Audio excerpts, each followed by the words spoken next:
더 건강한 삶을 위해 오늘도 의학 채널 비욘디를 찾아주신 모든 분들 진심으로 감사합니다. 환영합니다. 안녕하세요. 오후 6시 방송은 제주도에서 바톤을 이어받았습니다. 여러분의 건강지킴이 아나운서 송예인입니다. 이제 치매는 더 이상 나이 든 사람들만의 문제는 아닐 텐데요. 이 치매가 무엇인지를 조금 더 자세히 안다면, 초기 증상을 안다면은 더 나은 대처를 할 수 있다고 합니다. 오늘 이 시간은 연세위드 신경과 송숙군 원장님과 함께 2탄으로 치매에 대해서 알아가 보도록 하겠습니다. 원장님 안녕하세요. 네, 안녕하세요. 네, 새해 인사를 드린 게 또 엊그제인데 이제 2월 네. 마지막 날입니다. 네, 시간이 정말 빨리 갑니다. 네. 네, 오늘 금요일이 더 조금 마음이 가벼우실 것 같은 이유가 토요일, 일요일, 또 월요일 이렇게 네. 대체 공휴가 있는데요. 원장님은 좀 어떤 계획 갖고 계신가요? 원래 저희 병원은 지금 일요일 날은 진료가 있거든요. 네. 있는데 저는 이제 그날은 좀 개인 사정상 오프. 오프를 하고 네. 간만에 이제 연휴를 보내려고 합니다. 지인분이 내려오신다고 들었는데 네. 보통 이제 제주도에서 또 오래 사셨으니까 네. 뭔가 좀 맛집 추천이나 이런 거 되게 많이 기대하시지 않으세요? 지인분들이? 내려오시는 분이 더 많이 알고 오시더라고요. 요즘은? 요즘은 사실 뭐 이렇게 숨겨진 맛집 뭐 이런 네. 데가 사실은 많이 없죠. 다 워낙 정보가 많이 있고 다 하시니까. 그래서 물론 저도 이제 알려지지 않았으면 하는 숨겨놓은 데가 몇 군데 있기는 한데 그런 데는 이제 방송은 안 되고. 아 정말 꽁꽁 숨기실 거군요. 꽁꽁 기운기도 안 숨기는데. 되군요. 근데 결국은 다 알고 오시더라고요. 요즘은 진짜 뭐 SNS 통해 가지고 뭐 네. 제주 맛집 하면 뭐 맛집 정보 지도도 주고 뭐. 근데 네. 실제로 그 뭐 육지에서 오시는 분들이 알려주는 데가 진짜 맛있는 데가 더 많아요. 맞아요. 그래서 이제 그런 데 가고 뭐 알려줘서 가고 하는데요. 네. 이제 그래도 이제 도민이 가는 데는 생각보다 이제 제주도 하면 떠오르는 음식이 아니라 누구나 먹는 거 있잖아요. 네. 뭐 해장국, 또 정식 뭐 이런 거. 사실 그런 거 먹으러 가죠. 아니 근데 제주도가 왜 해장국이 유명한지 전 술을 좋아하셔서 그러실까요? 글쎄요. 근데 진짜 뭐 맛있는 해장국집이 정말 블록마다 하나씩 있는 것 맞아요. 같아요. 제주도가 의외로 해장국 맛집이 많습니다. 정말 한 10분 차 타고 가면 한 두세 군데씩 나올 정도로. 맞아요. 예. 어디네 하면서 굉장히 많죠. 이름이 들어간 예. 해장국집이 정말 많은데요. 저도 제주 살고 있지만 왜 해장국집이 이렇게 많을까? 근데 또 맛있을까? 좀 항상 궁금하긴 해요. 정말 그 단위 면적당 맛있는 해장국집을 제일 많이 보유한 데가 제주도 아닐까 싶습니다. 네. 자, 오늘도 신경 쓰지 말자님, 그리고 타임리치님이 가장 먼저 이렇게 환영을 해주셨고요. 스탠님, 거름맘님, 오영도님께서도 3시 방송에 이어서 들어와 주셔서 감사합니다. 자, 저희가 지난달에 이제 치매 1탄에 대해서 네. 살펴봤습니다. 지난번 방송을 하면서 느꼈지만 정말 많은 분들이 나의 이제 미래의 걱정 아니면은 가족분의 치매를 앓고 계신 가족분에 대한 많은 고민들을 전해 들으면서 참 우리가 치매에 대해 잘못 알고 있는 것들도 많고 좀 미리 알면은 이 초기 대응이 굉장히 중요한 질병이라는 걸 저도 배워가는 시간인데요. 오늘은 2탄으로 치매를 미리 알면 더 잘 대처할 수 있다에 대해 살펴보도록 하겠습니다. 오늘은 좀 어떤 내용을 중점으로 다뤄주실 예정이실까요? 그 치매로 제가 이제 3부작을 준비를 했고요. 지난번에는 치매가 어떠한 병인가, 어떤 증상을 가지는 건가, 이제 이런 거에 대해 알려드렸다면, 이제 오늘은 조금 더 현실적으로, 그렇다면 내가 이제 치매 위험이 있는가, 네. 치매가 어떤 식으로 검사가 되고, 치매에 대한 검사들이 어떤 게 있는가, 이제 이런 거를 좀 알려드릴 거예요. 더불어서 이제 마지막에 치매를 왜 빨리 진단하고 치료가를 빨리 시작을 해야 되는지, 이제 그런 것도 좀 알려드리도록 하겠습니다. 네, 좋습니다. 자, 가장 먼저 첫 번째로 질문을 주신 우리들의 블루스님께서는 선생님 어머니가 뇌졸중으로 쓰러지셨다가 치매가 오셨는데요. 의사 선생님이 혈관성 치매 뭐 이런 거라고 말씀을 하시더라고요. 일반 치매랑 혈관성 치매 어떤 게 다른 걸까요?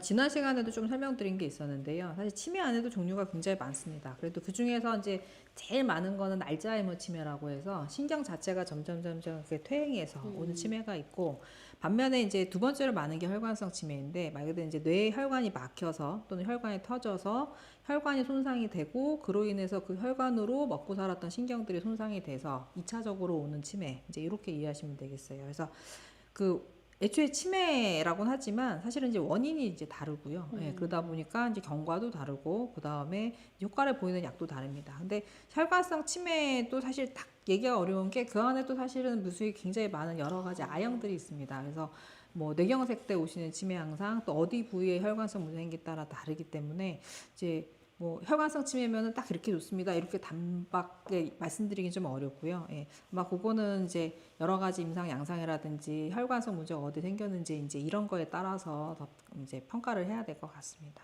네. 자, 치매는 특히나 초기에 또 증상을 잘 예. 파악하게 되면은 또 증상 완화에 많은 도움이 된다라고 저도 알고 있는데요. 오늘은 또 어떻게 하면은 진단을 할 수 있는지 또 치료 방법에 대해서 원장님께서 또 PPT를 준비해 주셨습니다. 먼저 살펴보도록 할게요. 예. 일단 네, 지난번에 이제 치매란 무엇인가에 대해서 이제 간단히 말씀을 드렸고요. 오늘은 이제 두 번째입니다. 치매 미리 알면 더 잘 대처할 수 있다. 이제 이렇게 되고요.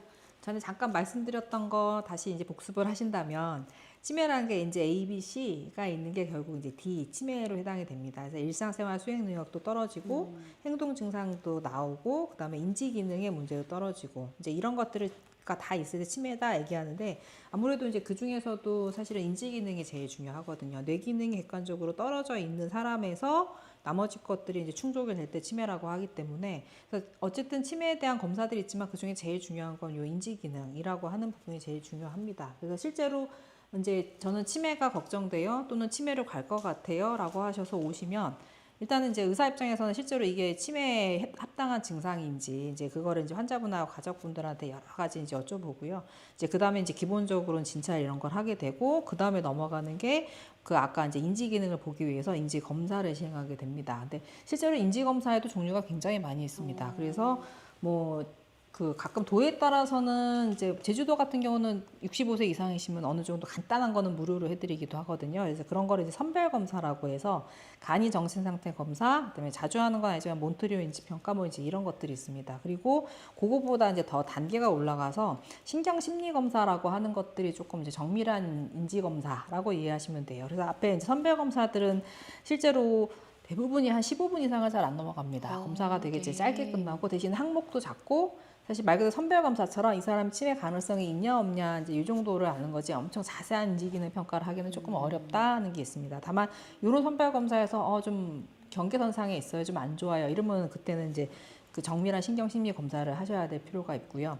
신경심리 검사는 좀 정확한 검사인데 그 안에도 사실은 여러 가지 종류들이 있습니다. 그래서 요거는 뭐 과라든지 환자분 이제 치매 상태에 따라서 선별해서 이제 검사를 진행하게 되는데요. 대략적으로 요거는 문항이 이제 정해진 문항이 있어서 그거를 쭉 다 문항대로 이제 진행을 하시게 되면 물론 이제 그 신경심리사 또는 이제 임상기사가 같이 옆에서 검사를 도와드립니다. 그래서 하시면 그 본인의 같은 나이대, 같은 학력일 때 이제 기준치들이 있거든요. 그래서 거기보다 어느 정도 도달을 하는지, 어느 정도 모자른지 이제 이런 거를 다 볼 수가 있습니다. 이제 그렇게 하면 간단하게 나 그냥 기억력 떨어져 이제 이 정도가 아니라 실제적으로 기억력이 그 뭐 0부터 100등까지 본다면 내가 몇 등 정도에 해당하는지 예, 또는 기억력 말고도 인지 기능들이 많거든요. 뭐 계산력, 시공간 능력, 언어 기능, 예, 뭐 집중력 이제 이런 거를 다 각계적으로 평가를 할 수 있습니다. 예. 다시 대신에 이제 시간이 오래 걸립니다. 그래서 검사에 따라 차이가 있긴 하지만 짧게는 한 3, 40분에서 더 길게는 1시간 반 이상까지 예, 걸릴 수 있어서 그래서 조금 비용도 조금은 더 들고요. 예. 이제 그 외에도 이제 몇 가지 다른 뭐 이제 동반되는 우울증, 그다음에 일상생활 수행 능력 평가들 이런 것들도 보는 것들이 많습니다. 그래서 보통 선별 검사는 되게 이제 보건소든지 아니면은 되게 이제 치매를 전문으로 보시는 병원이 아니라면 이렇게 선별 검사 정도를 하실 거고요. 조금 치매를 전문으로 보는 병원이다 하면은 보통 신경심리 검사까지 할 겁니다. 그래서 그 경우는 내가 이제 제대로 된 인지 검사를 받으러 가신다 하시면 의사를 만나고 검사를 하고 결과를 확인하고 이제 그런 것들이 하루에 다 안 될 수도 있고요. 그 검사하시는 시간도 넉넉하게 한 1시간 반에서 한 2시간 가까이는 걸릴 거다. 이제 이렇게 좀 생각을 하셔야 되는 검사들이 있습니다. 이제 그 정도 이제 노력이 들어야지만 조금 정확하게 판단할 수 있고요. 이제 그러면 이제 검사를 해서 이 사람이 인지 기능에 확실히 문제가 있겠구나. 그럼 이 사람이 치매 가능성이 있겠다 하는 경우에서는 결국은 이제 뇌의 문제이기 때문에 그 일단은 영상 검사가 어쨌든 중요합니다. 이 사람이 치매가 그냥 신경이 문제인지 아까 예시했던 것처럼 혈관이 문제에서 오는 건지 간혹 다른 문제 때문에 오시는 경우인지 이런 거 확인이 필요하거든요. 예, 그래서 이제 영상 검사들, 영상 검사는 사실 여러 가지 종류가 있습니다. 그 다음에 치매를 일으키는 이제 원인들이 사실 의외로 여러 가지가 있는데 원인 치매를 유발하는데 영향을 줄 만한 혈액 검사들도 필요하고요.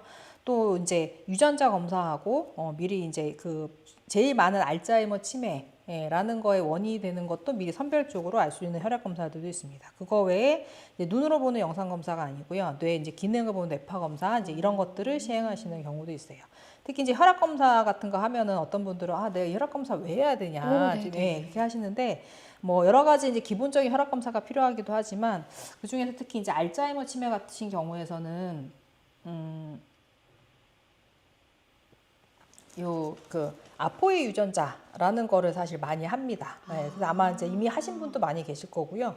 이게 왜냐면은 이제 실제로 요게 치매의 원인 유전자는 아닙니다만 알츠하이머 치매의 이제 진행이나 이제 위험도하고 관련이 있는 유전자입니다. 그래서 어떻게 보면 내가 이제 갖고 있는 유전자 형태에 따라서 위험도가 달라지는데 요게 이제 아포 2, 3, 4 이렇게 세 가지 형태가 있거든요. 이게 하나는 부모님한테 받으니까 하나는 아버지, 하나는 어머니한테 받아서 쌍으로 갖게 되는데 그 중에서 아포 2, 4번 형태를 갖고 있는 게 좀 치매 위험도가 높은 유전자라고 생각하시면 돼요. 그래서 이게 이제 내가 부모님한테 한 분한테만 받아 한 개만 있다 하시는 경우에서는 이거를 안 갖고 있는 사람에 비해서 그 알츠하이머 발생 위험이 한 3배가 높다고 얘기를 하고 2개를 다 갖고 있다 하시면 15배가 높습니다. 그리고 이 검사가 동양인에서는 조금 더 유의한 게 서양인보다 동양인에서 이걸 갖고 있을 때 치매 발병 확률이 많이 올라가거든요. 훨씬 높습니다. 그래서 보통 이분이 이제 알츠하이머 치매이거나 알츠하이머 치매로 갈 위험성이 높은 분이다 할 때는 당장의 상태보다 앞으로 위험도가 얼마큼 높은지 그다음에 예를 들어서 뭐 부모님은 치매가 있으신데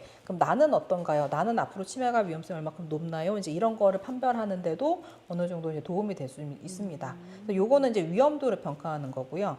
반면에 이제 또 이제 베타 아밀로이드라는 것도 있습니다. 지난번에 1부 때 잘 들으신 분은 기억할지 모르겠지만 알츠하이머를 일으키는 이제 유발 물질이 아밀로이드라고 하는 안 좋은 물질이 이제 머리 안에 자꾸 쌓여서 그게 결국 치매가 가거든요. 그럼 미리 그 물질이 내 몸에 얼마큼 쌓여있는지 알면은 도움이 되겠죠. 이제 제일 좋은 거는 뇌에서 그 물질을 뽑아서 검사를 하는 건데 그 현실적으로는 사실 쉽지는 않기 때문에 방법이 없는 건 아닙니다. 근데 어렵기 때문에 조금 이제 간접적으로 피해서 하는 검사들이 이제 있어서 이제 그걸 통해서 대신에 요거는 뇌에서 직접 뇌척수액 같은 걸 뽑아서 하지는 않기 때문에 아무래도 이제 정확도가 100%까지는 아니지만 그래도 특이도가 꽤 높은 검사입니다. 그래서 이제 이런 것들이 내 피 안에서부터 이미 쌓여 있다 하면은 뭐 보고에 따라 다르긴 하지만 길게는 한 15년 전부터도 어느 정도 예측이 가능하다. 이제 이렇게 얘기하니까 내가 이제 치매 위험성이 있는지 미리 알고 싶다 하는 경우에서는 이제 이런 검사들을 같이 보충적으로 하시기도 합니다. 그래서 이제 이런 검사들을 병원에서 진행하게 되고요. 실제로 이제 이런 원인을 찾는 검사, 혈액 검사하는 이유가 제일 흔한 알츠하이머 치매도 있지만 사실은 다른 원인들도 흔하진 않아도 있거든요. 그래서 이제 뭐 당뇨 때문에 오시는 경우도 있고 갑상선 이상 때문에 오시는 치매도 있고요. 알코올 중독 또는 다른 뭐 비타민 결핍증 또는 다의 뇌종양 뭐 이런 것 때문에 오시는 경우도 있어요. 그래서 다른 원인에 있는 경우들은 그 원인을 치료하는 게 사실 중요하거든요. 네.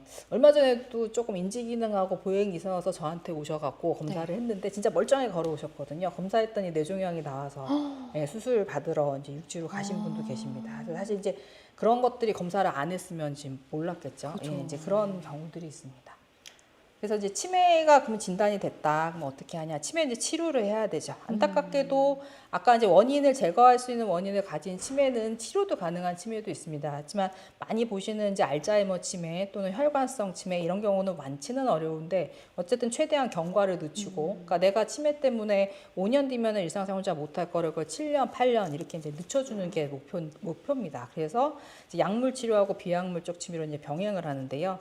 뭐 약은 어쨌든 환자분 상태에 따라서 조절을 하고 설령 이게 치매 진행을 늦춰주는데 큰 도움이 안 돼도 그 치매 어르신들이 중증도 이상 가시면 이상행동 이런 것들이 많으시거든요. 그런 거를 조절하는데도 약물이 굉장히 도움이 됩니다. 그게 이제 약을 이제 조절해서 사용을 하게 되고요.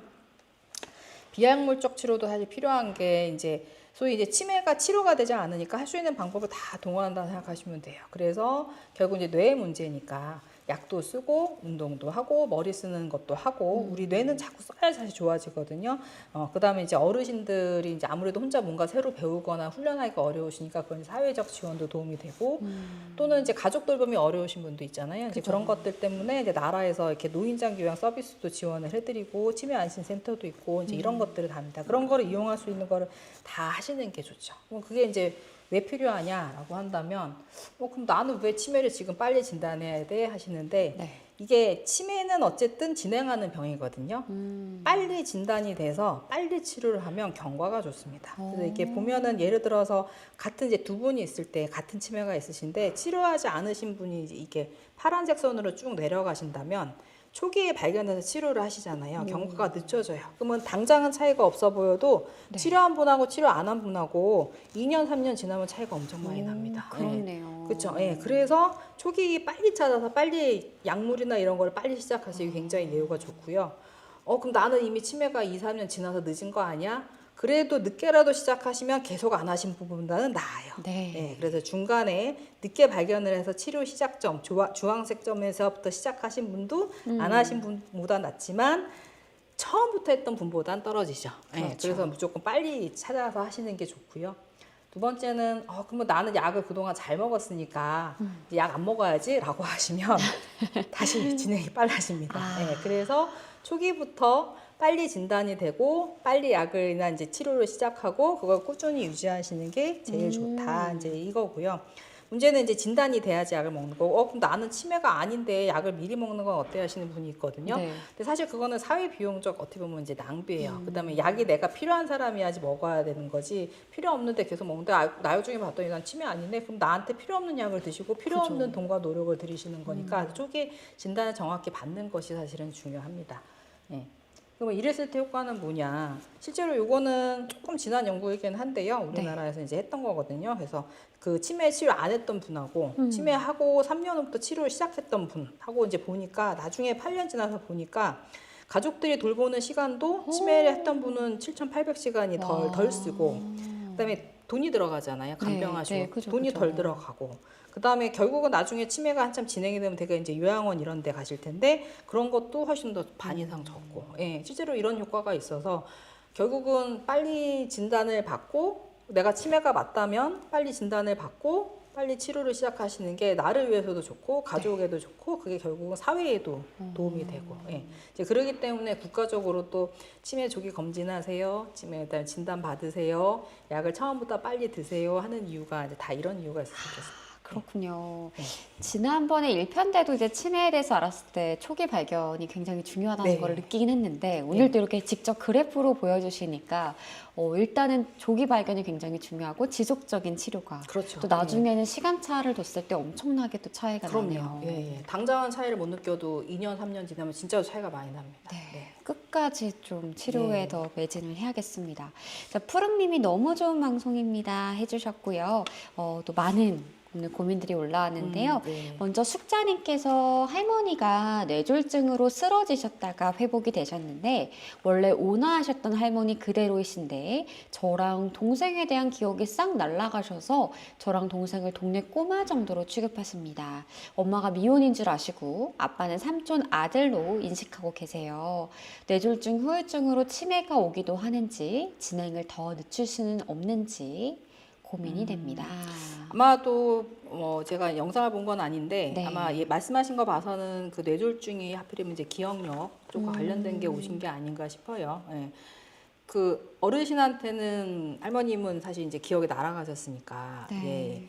이제 그 기억을 글쎄 없어진 기억을 사실은 되돌리기는 쉽지는 않고요. 기억을 일단 생기가 날아갔으니까 다만 이제 진행을 늦추는 거는 어쨌든 혈관성 치매라고 할지라도 실제로 이제 남아있는 뇌가 어느 정도에 따라 다르긴 하겠지만 그 알츠하이머 치매에 대한 약이 아예 효과가 없는 거는 아닙니다. 그래서 이제 그거 이제 약물이 어느 정도 효과가 있을지 하는 거는 이제 그 담당 의사하고 상의를 하셔야 되는데 이제 어쨌든 100인 거에서 지금 그 뇌졸중 때문에 이제 50으로 떨어져 있는데 50 있는 것도 최대한 유지를 해야 되거든요. 이제 그거는 역시 이제 다른 치매인 경우하고 마찬가지로 할 수 있는 방법을 다 동원한다 이런 거고요.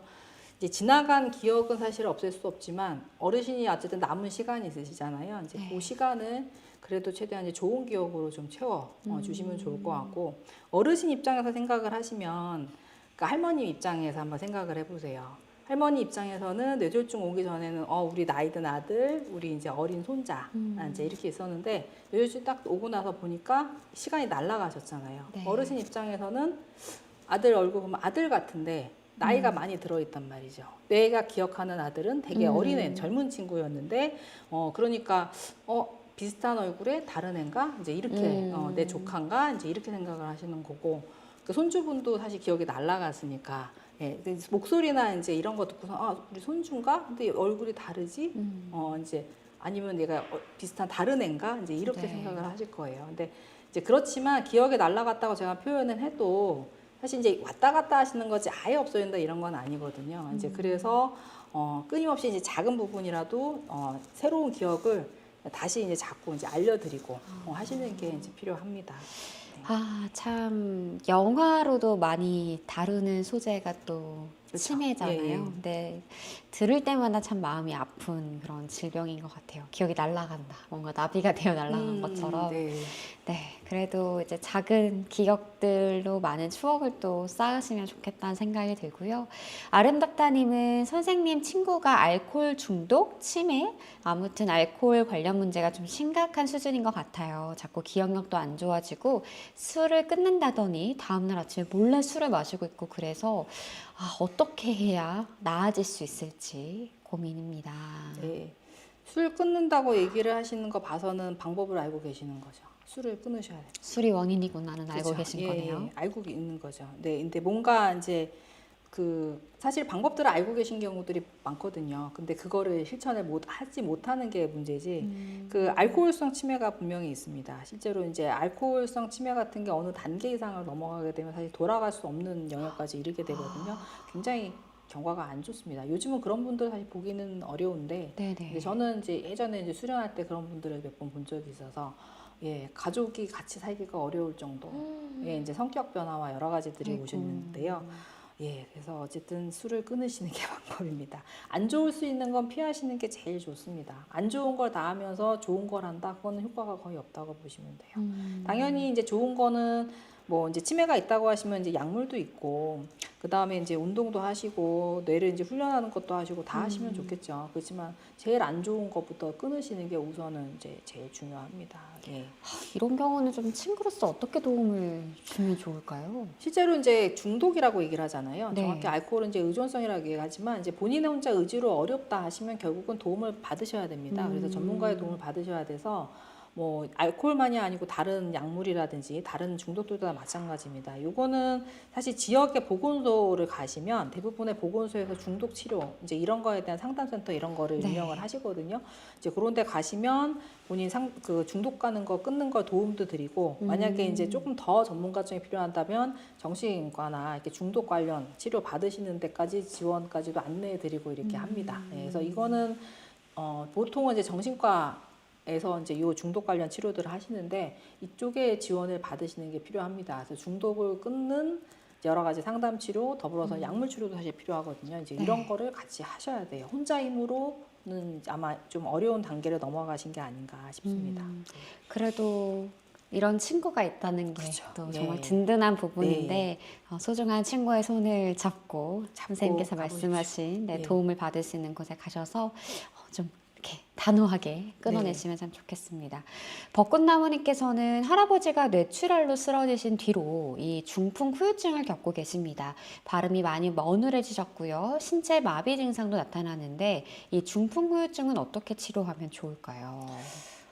어쨌든 뇌출혈 때문에 아마 이제 휴유증이 남으신 것 같은데요. 이제 휴유증이 생기신 지가 어느 정도 기간인가에 따라 다르긴 한데, 그 뇌출혈이든지 뇌졸중이든지 증상이 생기고 나서 초기에 재활하시는 게 사실 제일 효과가 좋거든요. 예, 그래서 보통 초기에 한 달 내지 2달 정도를 제일 재활 치료를 열심히 하시라 하는 이유가 이제 그것 때문인데, 만약 이제 그 시간을 지냈다라고 하신다면 엄밀히 얘기하면 치료라기보단 관리라고 이해하시면 될 것 같아요. 예, 그래서 이제 손상이 된 부분을 갖다가 다시 회복시키는 좀 많이 힘들지만, 최소한의 이제 유지를 이제 목표라서요.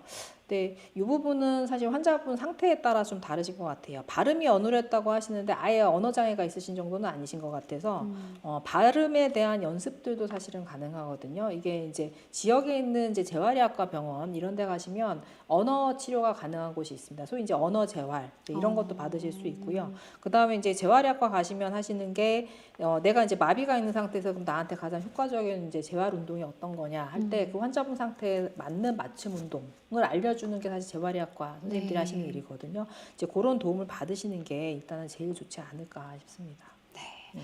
자, 이어서 후라이드 치킨님이 신경과에서 3개월마다 치매 검사를 할 수 있나요? 보통 얼마마다의 간격으로 이 검사를 하시는지 궁금합니다. 자주는 안 합니다. 왜냐하면 이것도 이제 정해진 항목이잖아요. 네. 예, 그래서 저희가 이제 문항 같은 거를 공개 안 드리는 게 이게 검사를 해야 되는데 미리 외워서 오시는 분이 있어요. 어떻게 막 찾아가지고 그럼 제대로 된 검사가 안 됩니다. 네. 그리고 문항도 이게 개발하는 것도 사실 몇 년에 걸치고서 하는 검사들인데 이걸 외워서 하시면 그 제대로 된 검사가 아니잖아요. 이거는 그죠. 이제 시험이 아니거든요. 예, 그래서 연습하시는 게 절대 아니시고 예, 그러다 보니까 자주 하지도 않습니다. 네. 이제 간혹 특수한 경우에 환자분의 상태를 이제 짧은 간격 보기 위해서 뭐 입원하신 동안이라든지 이런 경우에서는 뭐 2주에 한 번, 한 달에 한 번 이렇게 하기도 합니다만 그건 이제 특수한 경우에 그렇고요. 되게 일반적인 경우에서는 보통 빨라야 한 6개월에 한 번, 예, 대개는 일반적으로는 1년에 한 번 정도 검사를 합니다. 그래서 신경심리 검사 같은 경우는 보통 대부분은 1년에 한 번, 예, 좀 진행이 빨리 되거나 이런 분들이 1년에 한 2번 정도까지 하고요. 네. 다만 이제 선별 검사 같은 경우는 조금 더 자주 할 수 있기는 한데 그런 경우도 가급적인 권고하는 게 3개월은 넘겨서 검사하는 거를 보통 권고를 합니다. 네. 그럼 아까 선생님께서 말씀해 주셨던 게 보건소에서 조금 지원이 되는, 나라에서 좀 지원이 예. 되는 부분은 선별검사 정도인가요? 네, 선별검사고요. 예, 그것도 아마 도마다 제가 보기엔 좀 알고 다른 걸로 알고 있는데 제주도는 선별검사가 됩니다. 이제 나이 제한이 있어서 아마 65세 이상인 분들이 될 거고요. 예, 그래서 이제 가시면 본인이 등록을 하시잖아요. 네네. 예, 언제 검사를 했는지 다 데이터가 있습니다. 그래서 1년이 넘었구나 하시면 해드릴 거고 1년이 안 됐으면 조금 더 있다 오세요라고 네. 하실 겁니다. 아. 예. 자, 이어서 지은님께서 제가 편두통과 어지럼증이 있는 것 같아서 신경과에 방문을 해야 할 것 같아요. 머리가 진짜 너무 아프고요. 토할 것 같고 너무너무 스트레스 받습니다. 그리고 가끔 무서운 마음도 들고요. 신경과를 방문하는 게 맞겠죠? 네, 신경과를 오십시오. 그 편두통이 있다면은 뭐 여러 과에서 보시긴 하지만 아무래도 이제 편두통은 두통 중에 좀 특수한 형태거든요. 더구나 이게 가끔 어쩌다 오는 편두통이 아니시고 좀 만성적으로 자주 온다 하시면 네. 좀 몇 가지 다른 검사라든가 약물들이 좀 필요합니다. 이제 그래서 그거는 신경과로 오시는 게 좀 필요할 것 같습니다. 머리띠님은 원장님 제가 올해 48살인데요. 자영업하고 있습니다. 최근 몇 달 사이 조금 전 한 말이나 약속을 까맣게 잃어버리는 일이 잦아졌습니다. 단순한 건망증이라 하기에는 아버님 쪽집 안에서 치매 가족력이 있어서 더 걱정이 됩니다. 이렇게 기억을 못하는 증상이 반복되면 초기 치매 증상으로 봐야 할까요? 40대 후반인데도 치매가 올 수 있는지도 궁금합니다. 일반적인 치매는 나이가 들어서 오시는 게 맞고요. 그 다음에 나이가 드실수록 점점 더 많아집니다. 그래서 60세 이전에 치매가 오시는 경우가 많지는 않아요. 하지만 많지가 않은 것이 없지는 않습니다. 않죠. 예, 네. 그래서 보통은 대부분의 경우가 이제 나이 들어 오시는 만기발병 치매 이제 이렇게 얘기를 하는데 간혹 그 조로발병 치매가 있습니다. 예전에 그 손예진 씨가 그 드라마 주연으로 했던 내 머릿속에 내 머릿속에 지우개. 예, 이제 지우개. 그게 이제 그렇게 이제 조기발병 치매 이제 환자분이었던 경우인데 되게 이제 유전자 이상이 있거나 가족력이 있는 분들이 그런 위험이 좀 높거든요. 그래서 만약에 뭐 내 가족이나 뭐 사촌 정도 되는 가까운 직계 중에서 그 좀 젊어서 오시는 경우, 특히 이제 보통 45살 전을 얘기하는데 대개 60세 이전에 치매가 오신 분이 있다 하시면 조금 위험도가 높다 생각하시고 그 경우는 인지검사든지 아니면은 내가 그런 이상 유전자를 갖고 있는지 아까 알려드린 그 유전자 검사 있잖아요. 네네. 이제 그런 거를 한번 검사를 받아보시는 것도 방법입니다. 예, 그래서 내가 그런 안 좋은 유전자를 갖고 있다면 미리 조금 더 조심하시거나 네. 아니면은 그 인지기능에 대한 약물을 조금 더 일찍 시작하시는 게 좋으신 경우들이 있거든요. 예, 이제 그래서 이제 그런 검사를 해보시는 거 좋고요. 여기서 한 가지 말씀드리면 이제 건망증과 치매 때 오시는 기억력 저하고는 약간은 다릅니다. 이제 대부분의 이제 이게 뭐 딱 떨어지는 얘기는 아닙니다만 이제 건망증은 되게 이제 부분이에요. 부분. 예를 들어 나는 저 물건을 가지러 가려고 했는데 가지러 간 거는 알죠. 근데 뭐 가지러 나는 갔지? 뭘 가지러 왔지? 어. 라고 하는 거라면 치매는 내가 가지러 갔다가 왔는데 가지러 갔다가 왔다는 사실을 잊어버리시는 거예요. 아하. 네, 그래서 이제 부분을 잊는 거하고 어떤 이벤트 전후를 싹 잊어버리시는 거하고 그래서 기억력이 사실 조금은 다르십니다. 네, 이제 그러다 보니까 치매 있는 분들이 이제 심해지시면 나는 기억력 괜찮다고 우기시는 분들이 있거든요. 내가 이제 잊어버렸다는 사실 자체도 모르시니까. 아, 네. 이제 그런 경우도 있습니다만 양상의 사실은 조금 이제 다르다. 음. 그래도 이제 건망증이 이제 자꾸 이제 누적이 되고 심해지면 요거는 정말 기억력이 더 나빠지는 거에 뭔가 신호일 수는 있기 때문에 조금 주의는 기울이실 필요는 있습니다. 그럼 머리띠님께서 이제 이런 걱정이 있으시다면 아버님 쪽에 또 집안에 치매 가족력이 있기 때문에 아까 선별 검사 정도 한번 해보시는 게 더 좋을까요? 사실 근데 그 선별 검사는 보통 개발된 게 좀 나이 드신 분들을 위해서 개발된 아, 거거든요. 그래서 네. 좀 젊으신 경우에서는 왜냐하면 젊으신 분들에서는 아무리 치매 위험성이 좀 있어도 애초에 이제 젊기 때문에 나이가 조금 머리가 좀 더 좋은 부분이 있거든요. 이제 그러니까 선별 검사 하시면 다 이상이 안 나오는 걸로 나올 수도 있습니다. 그래서 그렇군요. 오히려 조금 젊으신 분들일 때는 조금 시간이 걸리더라도 조금 어느 정도 어렵고 난이도가 좀 다양하게 있는 검사를 해야지만 뭘 판별을 할 수가 있거든요. 그래서 오히려 그런 경우에서는 이제 신경심리 검사를 권하는데 이제 그 전에 네. 이제 의사를 만나시면 의사가 몇 가지 문진하고 진찰을 통해서 이분은 검사가 필요하겠다. 검사가 굳이 필요하지 않겠다. 이제 이런 거를 미리 이제 선별을 해드릴 겁니다. 근데 검사가 필요하다면 그때는 하시는 게 맞고 가셨는데 검사 안 해도 되겠습니다. 그러면 너무 걱정 안 하시고 지내보시고. 네. 그래서 이제 의사 진료가 먼저 필요합니다. 네.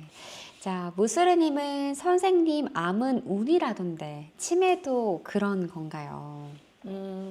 글쎄요, 암도 운일까요? 어느 정도는 운도 있겠지만 저는 개인적으로 암도 완전한 운은 아니라고 생각을 해요. 뭔가 그걸 원인을 발견하지 못하는 차이지 뭐 가족력이 있으신 경우는 나한테 운일 수도 있겠죠. 이제 결국은 이제 내가 소인을 잊지만 그걸 얼마큼 발현시키냐는 좀 다른 문제거든요. 네. 내가 주변에 안 좋은 음식들, 운동 부족, 흡연, 이제 이런 것도 사실은 다 영향을 끼치니까요. 그런 면에서 치매도 사실 그런 것도 있습니다. 그러니까 유전성으로 젊은 나이부터 확 오시는 경우는 정말 그건 운이라고 할 수 있겠지만 사실 나이가 생겨서 오시는 경우는 100%다 운이라고 할 수는 없거든요. 실제로 치매가 있으셨는데 본인이 초기부터 진단받으시고 관리를 잘하셔서 지금 알츠하이머 치매 중등도인데도 혼자서 버스 타고 다니시는 10년 넘게 그렇게 다니시는 분도 계시거든요. 그런 분들은 진짜 노력을 하시는 네, 결과를 네, 받으시는 거죠. 그러니까 전적으로 운이다 그렇게 보기는 어렵다고 생각합니다. 네. 푸름님이 너무 좋은 방송입니다. 건강 1순위님은 세상에서 가장 슬픈 병이네요. 맞아요. 정말 치매는 그런 것 같습니다. 거르마님은 선생님 가정에서 할 수 있는 치매 테스트 같은 게 있을까요?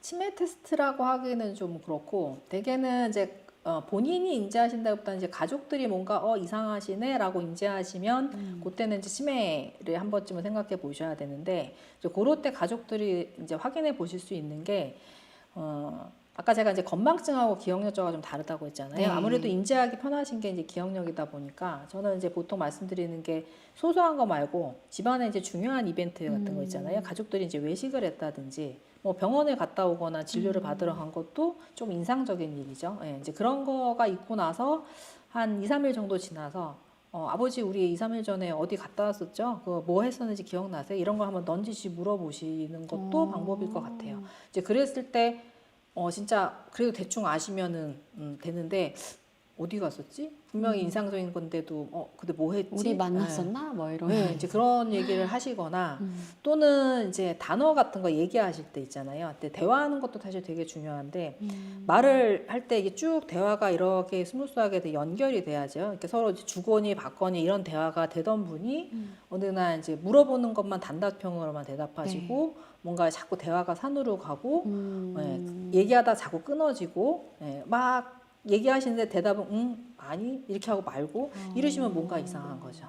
이제 그럴 때는 이거는 조금 인지 기능에 문제가 있는 게 아닌가 한번 생각해 보시는 게 좋을 것 같습니다.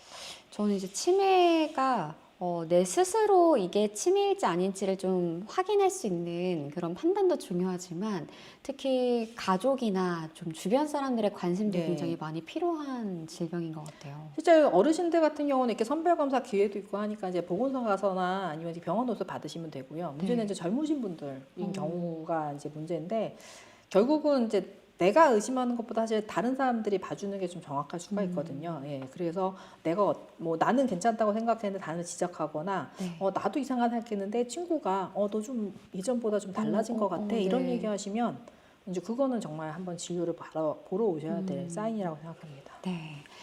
자, 워츠님께서는 실시간이 아닌가라고 하셨는데, 네, 지금 실시간 방송으로 진행되고 있고요. 여러분과 함께하고 있는 시각 6시 37분, 네, 지나가고 있습니다. 신경 쓰지 말자님께서는 알츠하이머는 주요 신경인지 장애인가요? 경도 신경인지 장애인가요? 아니면 알츠하이머 정도에 따라 주요 또는 경도로 나뉘는 건지도 궁금합니다. 일단은 인지장애라고 얘기를 하고요. 정확히는 이제 신경퇴행성 뇌질환 중에 하나입니다. 이제 그렇고 경도인지장애는 어떤 걸 의미하냐면 그 인지기능 저하는 있으신데 일상생활 수행 능력에는 문제가 없는 분들이라고 생각하시면 돼요. 그러니까 엄밀히 얘기하면 정상과 치매의 중간 어디쯤에 해당하시는 분들을 경도인지장애라고 얘기를 합니다. 그 경도인지 장애인 분들은 아직은 치매에 해당하지는 않기 때문에 치매에 대한 본격적인 약을 드리지는 않아요. 이제 그쪽으로 허가된 약이 사실 있지도 않고 다만 그 경도인지 장애가 있다고 해서 다 중간이라고 다 치매로 가지는 않는데요. 그 중에서는 치매로 진행할 가능성이 높은 분들이 분명히 있습니다. 그래서 이제 그런 분들은 그 약을 먹어야 되는 시점을 놓치지 않기 위해서 네.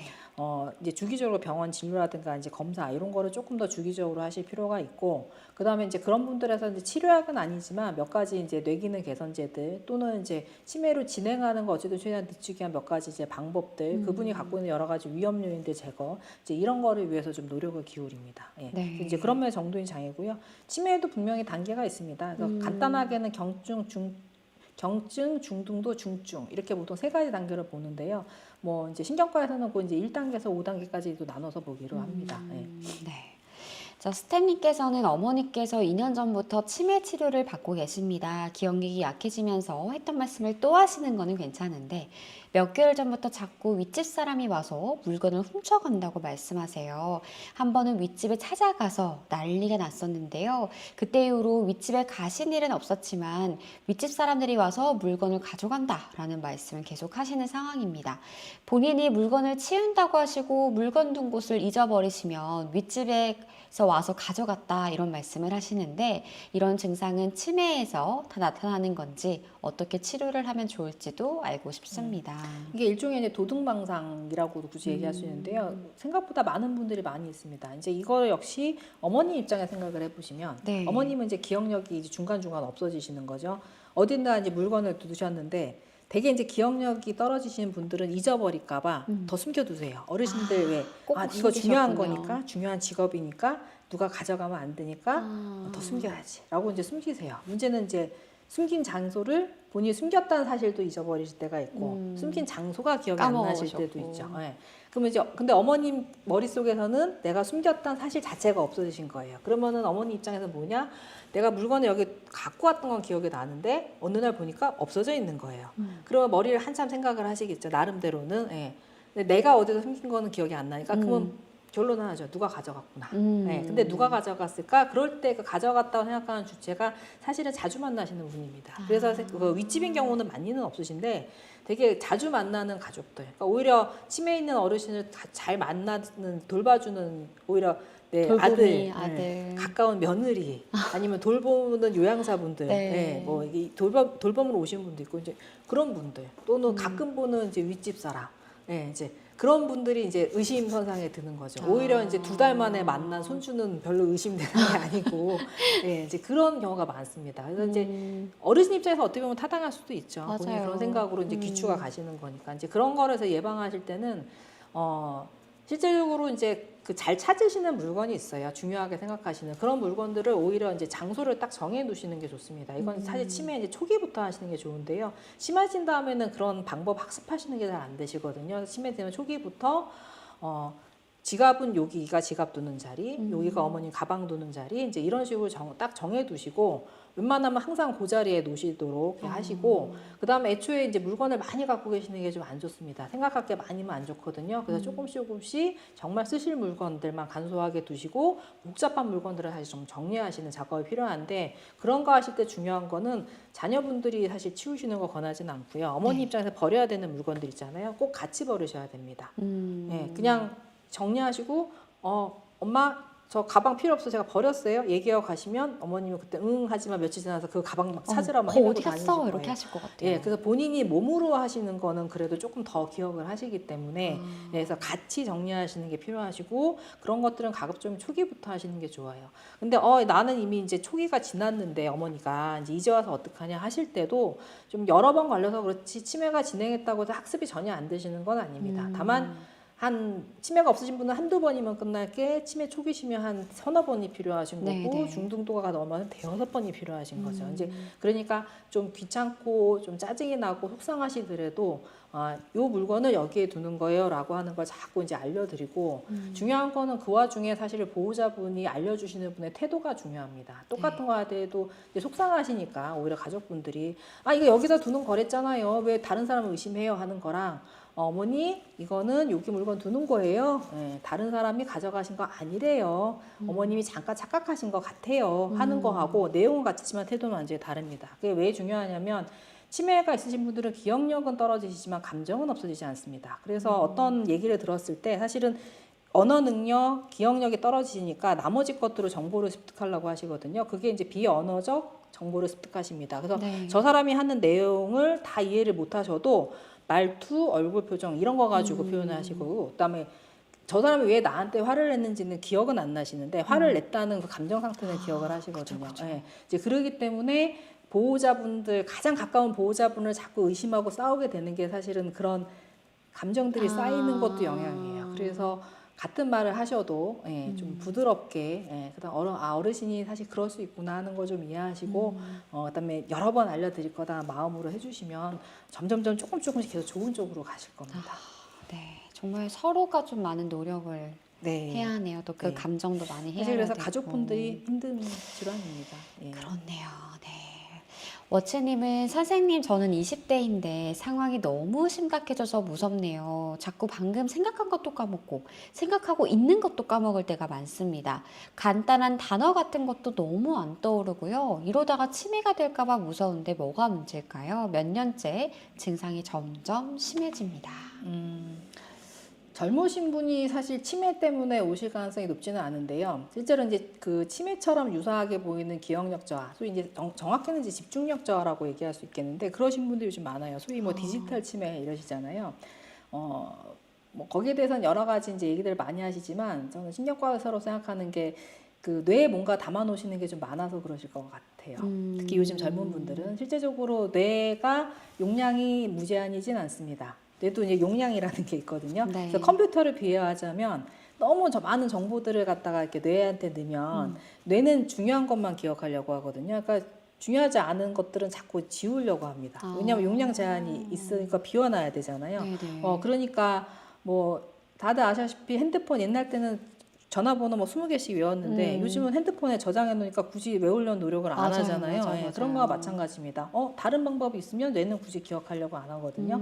더불어서 요즘 현대사회가 사실은 뇌 용량의 과부하를 일으키는 환경이에요. 가만히 쉬시는 것 같아도 텔레비전 보면 계속 그게 맞아, 정보고요. 계속. 예, 길 갈 때도 계속 간판 보이죠. 네. 소리 들리죠. 뭐 스마트폰 계속 이게 다 정보입니다. 뇌는 쉬는 시간이 없는 거예요. 계속 부하가 걸리고 있는 상황이기 때문에 뇌를 좀 쉬게 해주지 않으시면 뇌가 좀 회복을 하거나 뭔가 이렇게 좀 지워가거나 이제 이런 시간이 없어서 이제 이런 게 있으신 젊으신 분들에서 많은 경우가 생각보다 계속 스마트폰 보시거나 영상 비디오 보시거나 그러면서 잠은 좀 잘 안 주무시거나 이러신 분들이 많으시더라고요. 그래서 조금 그런 내가 이제 이런 경험을 한다 하시면 네. 좀 디지털을 조금 피하시고 좀 명상하는 시간, 그러니까 아무런 자극이 없이 그냥 네. 뇌를 쉬는 겁니다. 뭐 생각도 하지 마세요. 그냥 명상하고 1시간 정도 그냥 경치 보면서 멍 때리고 그럴 때 이왕이면 가볍게 산책하시면 좋죠. 예, 자연을 그냥 느끼면서 이제 그런 시간들을 조금씩 가져보시고 이제 그렇게 하시면 또 밤에 잠도 잘 오실 거예요. 이제 그렇게 하시면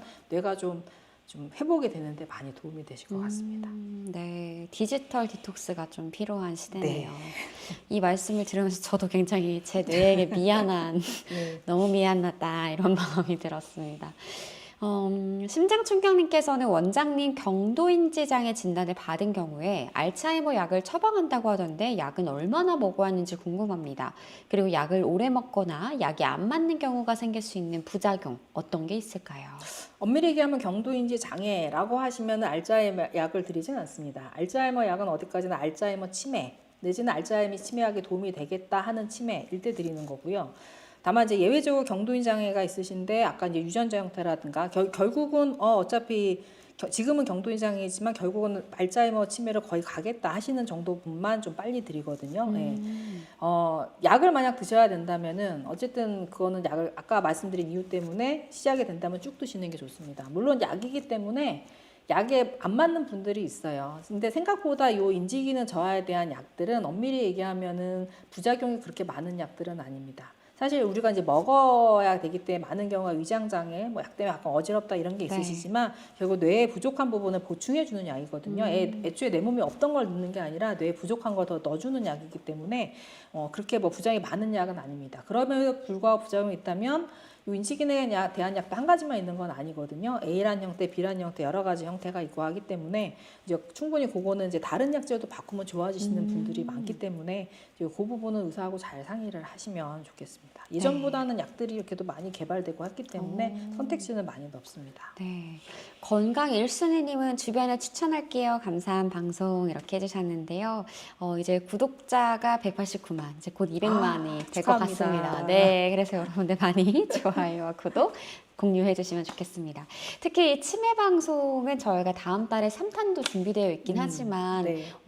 이 많이 알아두는 게 좋은 것 같아요. 저도 내가 치매가 아니어도 네. 주변 때 가족분들, 예, 그다음에 이제 나의 부모님들도 사실 자녀분들이 관찰하지 않으시면은 맞습니다. 나중에서 늦게 진단되시는 분도 맞아요. 있거든요. 이제 그런 면에서도 알아두시는 게 굉장히 도움이 많이 될 겁니다. 네, 주변에 많이 홍보해 주시면 감사하겠습니다. 자, 이제 방송 시간이 마무리될 시점이라서 우리 사탕님까지 죄송하지만 질문에 답변 드릴 수 있을 것 같아요. 혈관성 치매랑 알츠하이머 치매랑 증상이 같나요? 보통 치매 증상이면 자식도 못 알아보고 자기 집도 못 찾고 그런다던데 우리가 보통 치매라고 말하는 건 이 두 개 모두를 말하는 건지 궁금합니다. 말씀하신 정도 치매면 이미 이제 중증도 치매시고요. 실제로 초기 치매는 간단히 얘기하면은 가족들만 치매인 걸 아시는 정도라고 생각하시면 되고 중등도면은 보기에는 모르지만 이제 한 몇십 분 정도 얘기하면은 아 치매구나 이렇게 다른 사람도 아는 정도. 그다음에 중증도면 누가 봐도 알죠.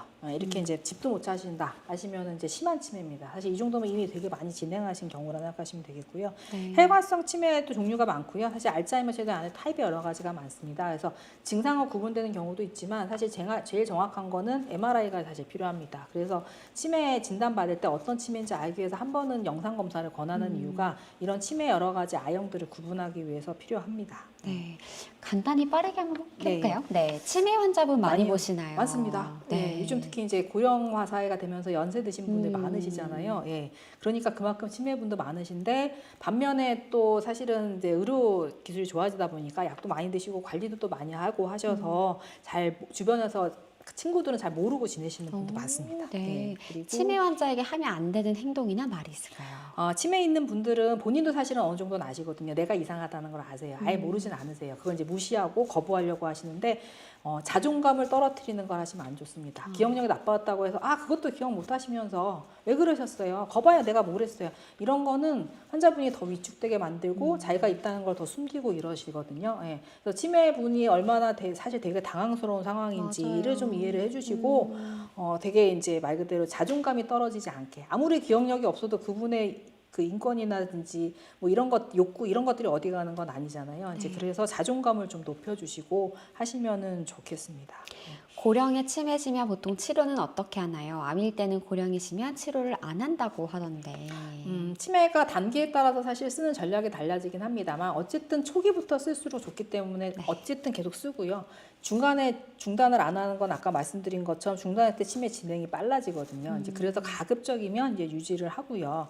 아주 중증도일 때는 사실 치매 이제 진행을 할 정도가 아니라 더 많이 진행했다. 그 경우는 사실 치매 진행보다는 치매 때 동반되는 이상 행동들이 있습니다. 그러니까 소위 아까 심한 이제 망상 증상들, 어떤 분들은 막 집에 나가서 배회하고 뭐 폭력적인 성향을 보이는 분도 있거든요.